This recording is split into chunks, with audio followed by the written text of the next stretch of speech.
যেভাবে ভাবে ଆପଣଙ୍କର ଜନ୍ମଦିନଟା ଆପଣଙ୍କ ପାଇଁ ମୂଲ୍ୟବାନ ସେଇଭଳି ଭାବରେ ଶ୍ରମିକମାନଙ୍କ ପାଇଁ ମଇ ଦିବସଟା ହେଉଛି ସେଭଳି ଏକ ମୂଲ୍ୟବାନ ଦିବସ।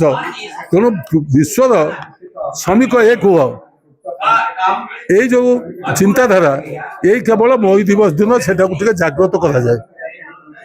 ସେଥିପାଇଁ ଧରନ୍ତୁ ଆମେ ବିଜେଡି ରହିଛୁ, ଆମର ବିଜୁ ଶ୍ରମିକ ସାମୁଖ୍ୟ ଆମର ହେଲା ଲେବର, ଆମେ ବିଜୁ ଶ୍ରମିକ ତରଫରୁ ଆମେ ମଧ୍ୟ ଏଠି ମେ ଡେ ପାଳନ କରିବୁ ଏବଂ ଏଠି ମଧ୍ୟ ଆମେ ନବୀନ ବାବୁଙ୍କୁ ଡାକିଛୁ ଦଳର ସଭାପତିଙ୍କୁ, ସେ ମଧ୍ୟ ଆସିବେ ବୋଲି ଆମେ ଆଶା କରୁଛୁ। ସେଇଭଳି ଭାବରେ ପ୍ରତ୍ୟେକ ଦଳ ପ୍ରତ୍ୟେକ ସେଣ୍ଟ୍ରାଲ ଟ୍ରେଡ୍ ୟୁନିୟନ ଏଆଇଟିୟୁସି ହଉ, ସିଆଇଟି ହଉ, HMS ହଉ, BMS ହଉ, ସମସ୍ତେ ମଧ୍ୟ ମଇ ଦିବସ ଯେଝା ସ୍ତର ପାଳନ କରନ୍ତି। ତା ସହିତ ମଧ୍ୟ ଯେତେ ସବୁ ଫ୍ୟାକ୍ଟ୍ରି ଅଛି, ଯେତେ ସବୁ ସଂଗଠନ ଅଛି, ଶ୍ରମିକ ସଂଗଠନ ସେମାନେ ପାଳନ କରନ୍ତି ଏବଂ ଶତାଧିକ ସ୍ଥାନରେ ଇଏ ପାଳନ କରାଯାଏ। ଏ ପାଳନର ଲକ୍ଷ୍ୟ ଉଦ୍ଦେଶ୍ୟ ହେଉଛି ଯେ ଶ୍ରମିକମାନଙ୍କ ଭିତରେ ଅତୀତର ଯେଉଁ ତ୍ୟାଗ, ଯାହା ଫଳରେ ଆଜି ଯେଉଁ ସ୍ଥିତିକୁ ଶ୍ରମିକମାନେ ଆସିଛନ୍ତି, ଯେଉଁମାନେ ତ୍ୟାଗ କରୁଛନ୍ତି, ଅନେକ ଶ୍ରମିକ ନେତା ଜୀବନ ଦେଇଛନ୍ତି। ଜୀବନ ଦେଲା ପରେ ଏ ଯେଉଁ 8 ଘଣ୍ଟା ଡ୍ୟୁଟି ପାଇଁ ଯେଉଁ ଆନ୍ଦୋଳନ ହେଇଥିଲା ଏବଂ ପରବର୍ତ୍ତୀ ଅବସ୍ଥାରେ ସେଇ ଶ୍ରମିକମାନେ ବିଶ୍ୱ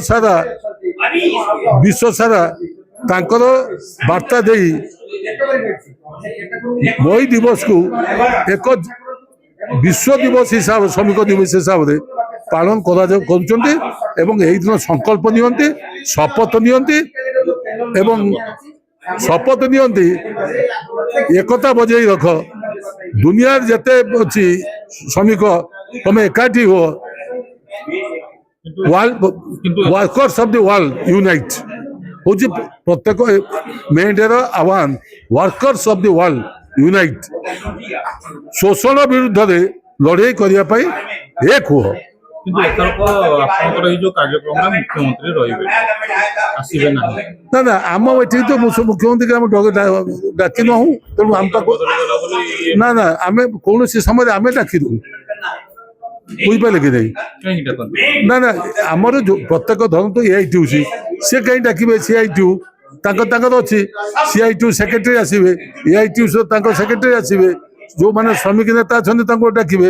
ସେଇଭଳି ଆମର ମଧ୍ୟ ଯେଉଁ ବିଜୁ ଶ୍ରମିକ ସାମୁଖ୍ୟ, ଆମର ଯେଉଁମାନେ ଶ୍ରମିକ ନେତା ଅଛନ୍ତି, ସେ ସୁଭାଷ ସିଂ ହଉ କି ଆମର ନବ ମହାନ୍ତି ହୁଅନ୍ତୁ, ସେମାନେ ଆସିବେ।